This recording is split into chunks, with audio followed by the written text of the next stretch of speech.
आप सभी को सादर प्रणाम।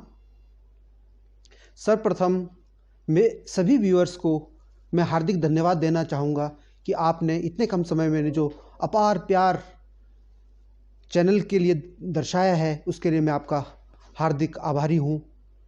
ये प्यार इसी तरह दर्शाते रहें, जिससे हमको एक असीम ऊर्जा की प्राप्ति होती रहे और हम यह कार्यक्रम आगे बढ़ाते रहें।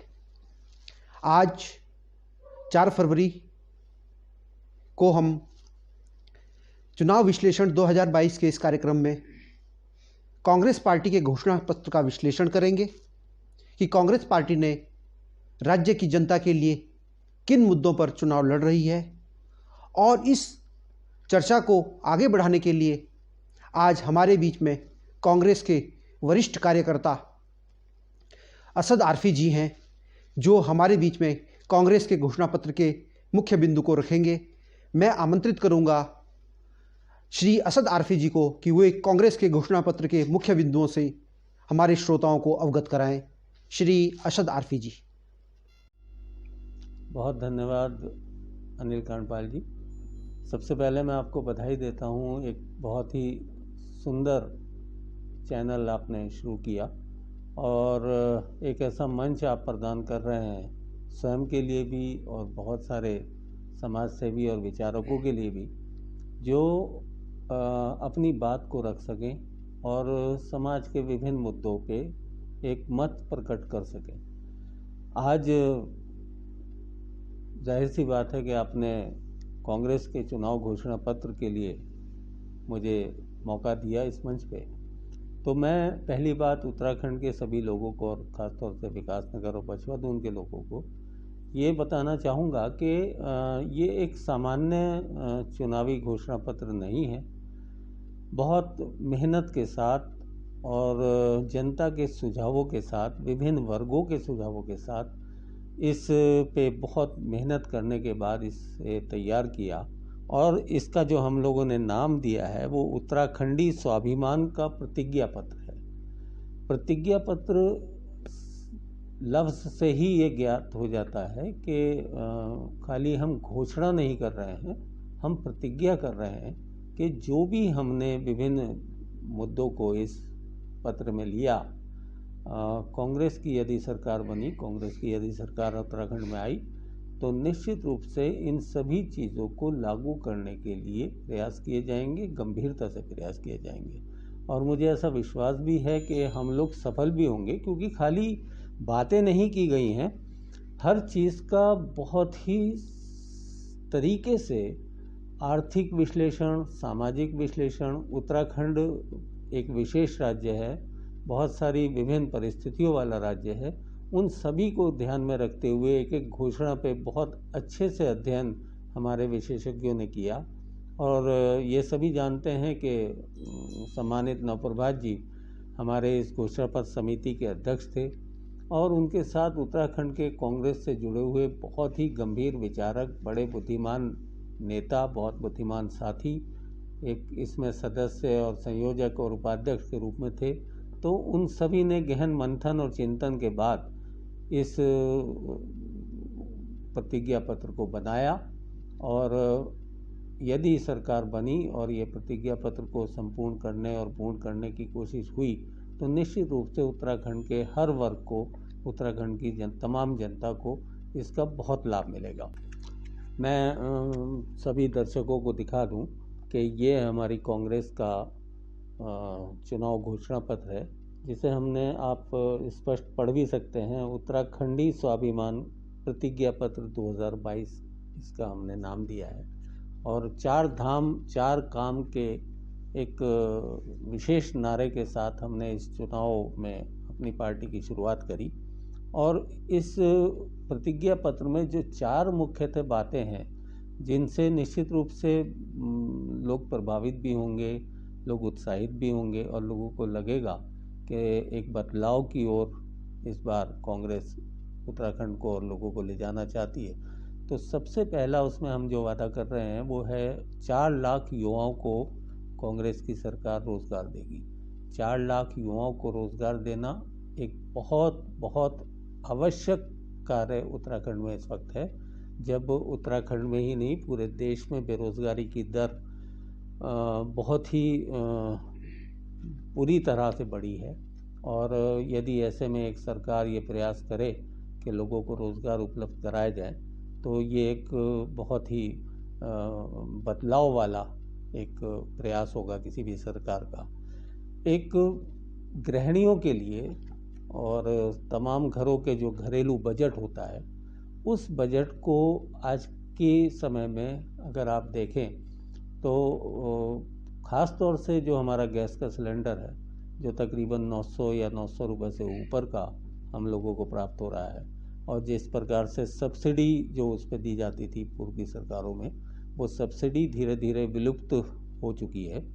तो उस स्थिति में किसी भी गृहिणी के किचन के रसोई के बजट को कंट्रोल करने के लिए हम लोगों ने, हमारी सरकार ये वादा कर रही है हमारे इस प्रतिज्ञा पत्र में कि हम तमाम महिलाओं को, तमाम घरों को, तमाम रसोइयों को गैस का सिलेंडर 500 रुपये में उपलब्ध कराएंगे। 500 रुपये में इस सिलेंडर को उपलब्ध कराने का जो हमारा वादा है, वो सिर्फ मैदानी क्षेत्रों में नहीं है, पहाड़ी क्षेत्रों में भी है, सुदूरवर्ती सीमांचल क्षेत्रों में भी है, और पूरे उत्तराखंड में हम लोगों ने इसका एक बाकायदा आर्थिक सर्वेक्षण और विश्लेषण किया।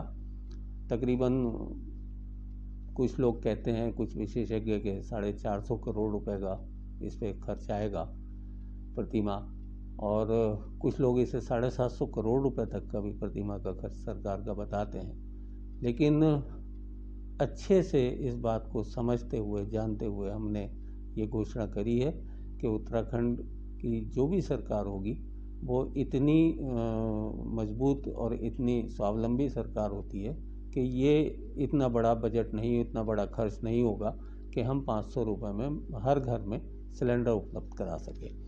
एक और हमने इसमें वादा किया है कि हम 5 लाख परिवारों को सालाना 40,000 रुपये देंगे। 5 लाख परिवार कौन से होंगे, उन्हें हम इस तरीके से छांट सकते हैं कि एक बहुत बड़ी इंटरनेशनल पैंडमिक में बहुत सारे परिवार ऐसे हुए जिन्होंने अपने सहारे, अपने आर्थिक सहारे और कमाऊ लोगों को खो दिया, और ऐसे परिवारों को निश्चित रूप से कुछ ना कुछ आर्थिक सहायता मिलनी चाहिए ताकि उनके बच्चे पढ़ सकें, पल सकें, अपनी स्वास्थ्य सुविधाओं को ले सकें, और बहुत सारी चीज़ें होती हैं प्रत्येक घर में जिन्हें पूरा किया जा सके। और सीमांचल क्षेत्र में हमारे बहुत सारे गरीब परिवार हैं, उन लोगों को वहाँ से पलायन ना करना पड़े। हमारे सुदूरवर्ती गांव हैं जहाँ पे हम ये चाहेंगे कि लोगों को पलायन ना करना पड़े। उत्तराखंडियत को बचाने के लिए, उत्तराखंड की संस्कृति को बचाने के लिए, उत्तराखंड की पहचान को बनाए रखने के लिए ये बहुत ज़रूरी है कि जो लोग हमारे सुदूरवर्ती क्षेत्रों में रहते हैं उन्हें हम लोग इस तरीके की व्यवस्था करें कि वो वहाँ से पलायन को मजबूर ना हो। नॉर्मली रोज़गार के लिए ही पलायन होता है, आर्थिक स्थितियों के हिसाब से ही पलायन होता है। तो उस चीज़ को रोकने में भी ये 40,000 की सहायता जो 5 लाख परिवारों को दी जाएगी, ये बहुत काम आएगी। एक और हम लोगों ने इसमें वादा किया, हमारे उत्तराखंड की जो भौगोलिक परिस्थितियां हैं उसमें स्वास्थ्य सुविधाओं को हर जन तक पहुंचाना एक बड़ा ही गंभीर मुद्दा है। बहुत सारी जगह, बहुत सारे गांव हमारे पहाड़ी क्षेत्रों में ऐसे हैं कि जिन्हें सड़क मार्ग से भी आज तक नहीं जोड़ा जा सका है, और गर्भवती महिलाओं को या बुज़ुर्ग व्यक्तियों को जो गंभीर बीमारियों से होते हैं और उन्हें तुरंत एक अस्पताल या एक डॉक्टर चाहिए होता है, तो उन लोगों को ऐसी चीज़ों में बहुत दिक्कत आती है। तो हम लोगों ने जो इसमें नारा दिया कि हम हर घर, हर द्वार पे स्वास्थ्य सुविधाएं उपलब्ध कराएंगे, तो ये एक बहुत ही उत्तराखंड के लिए बहुत ही अच्छी एक घोषणा है, एक प्रतिज्ञा है कि यदि वास्तव में कोई सरकार इस तरीके का प्रबंधन कर देती है कि हर गांव, हर घर और हर द्वार तक स्वास्थ्य सुविधा पहुँचे, तो निश्चित रूप से हमारी उत्तराखंडियत को बचाने के लिए, हमारे उत्तराखंड की संस्कृति को और सभी परेशानियों से बचाने के लिए बहुत बहुत महत्वपूर्ण ये एक प्रतिज्ञा कांग्रेस ने करी। एक और महत्वपूर्ण जो हमारे इस प्रतिज्ञा पत्र में है कि हम ये वादा कर रहे हैं, ये प्रतिज्ञा कर रहे हैं कि यदि उत्तराखंड में कांग्रेस की सरकार बनी तो हर घर से एक व्यक्ति को या तो सरकारी नौकरी या सरकारी पोषित संस्थान में नौकरी, रोजगार उपलब्ध कराया जाएगा। जो बहुत सारे रिक्त पद उत्तराखंड सरकार में हैं, उन रिक्त पदों पे भर्ती 1 वर्ष के भीतर पूर्ण की जाएगी। जो रोक लगी हुई है भर्तियों पे, उस रोक को हटाया जाएगा।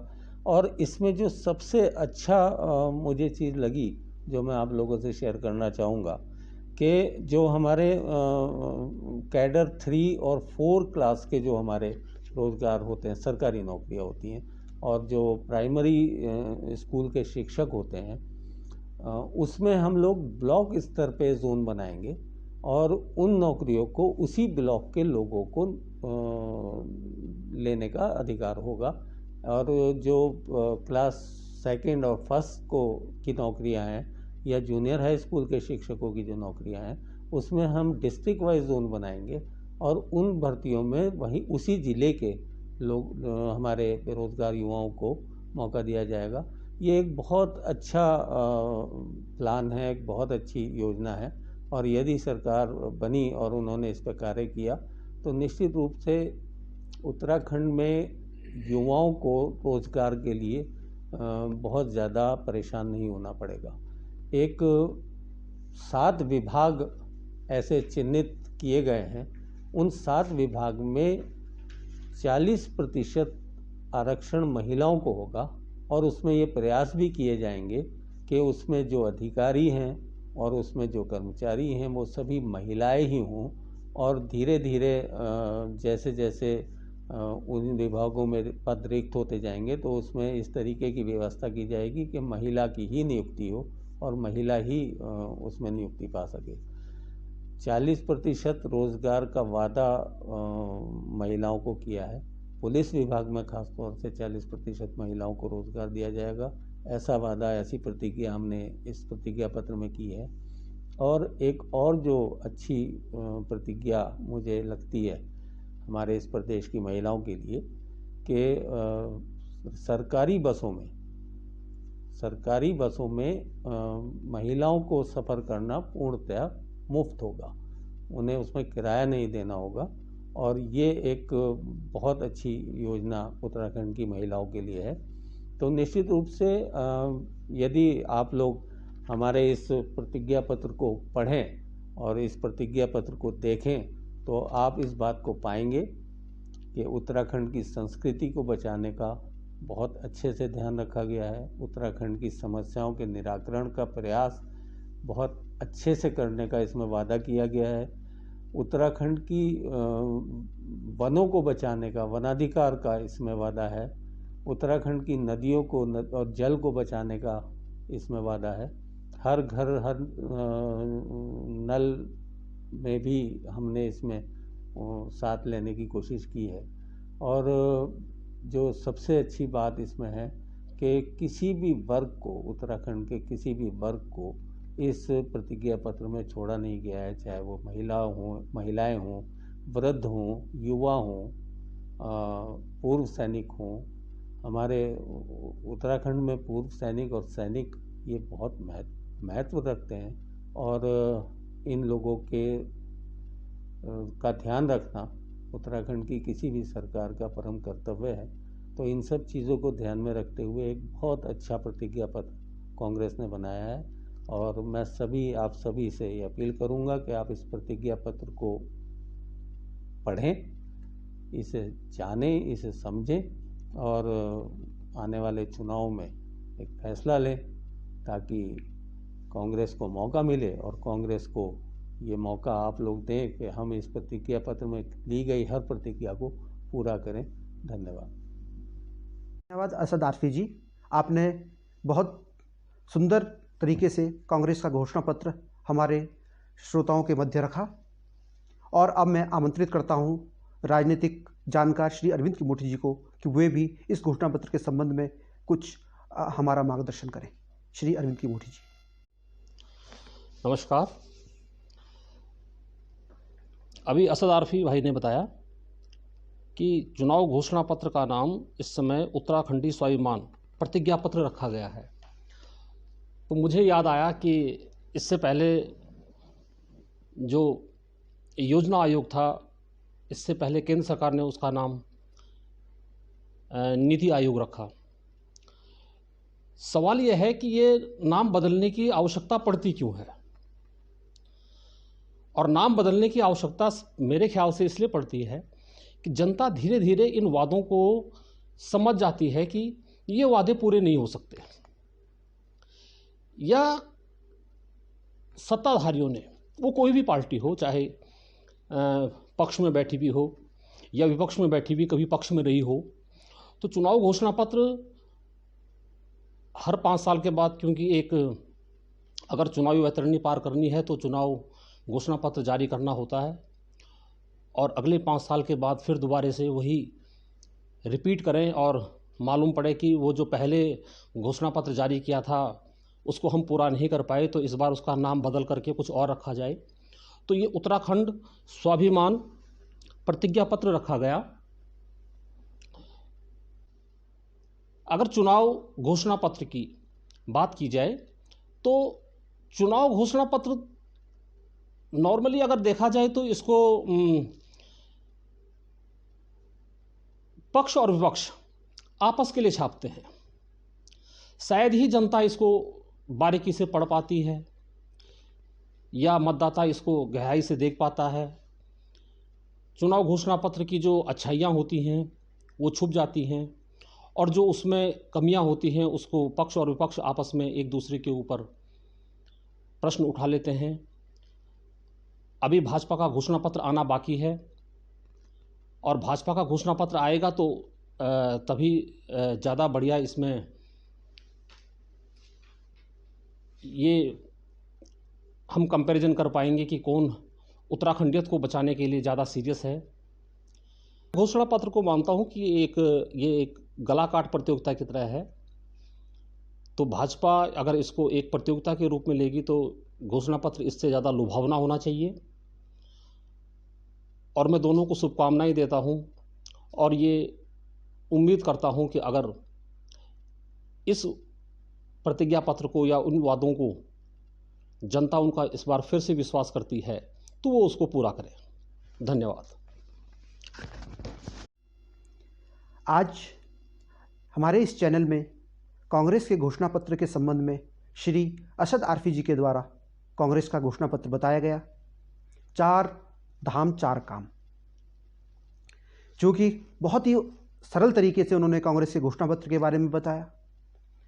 हालांकि अभी भारतीय जनता पार्टी का घोषणा पत्र, आधिकारिक घोषणा पत्र नहीं आया है, लेकिन अघोषित रूप से भारतीय जनता पार्टी की जो योजनाएं वर्तमान में उत्तराखंड में गतिमान हैं, जिनकी लागत कम से कम 1 लाख करोड़ से ऊपर हैं और जो वर्तमान में संचालित हो रही हैं, चाहे वो ऑल वेदर रोड हो, चाहे वो पांवटा साहिब से देहरादून का हाईवे जो कि 16,000 करोड़ रुपए से अधिक की लागत से बन रहा है वह हो।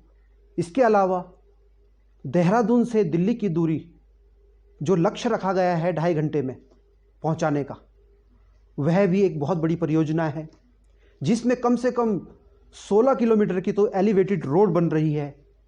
ये सब कुछ योजनाएं हैं जो वर्तमान में गतिमान हैं और जिनके लिए फंड आवंटित हो चुके हैं।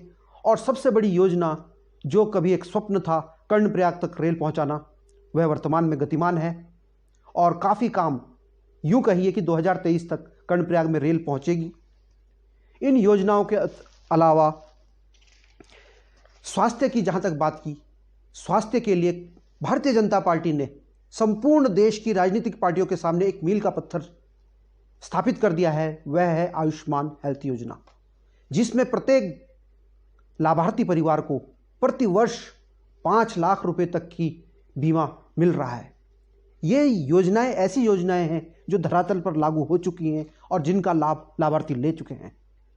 तो ये कुछ चीज़ें हैं ऐसी हैं कि जिनका कांग्रेस और भाजपा दोनों को जनता के सामने इन मुद्दों को लेकर जाना है और भविष्य में भारतीय जनता पार्टी और क्या लेकर आती है। कांग्रेस अपना घोषणा पत्र लेकर आई है।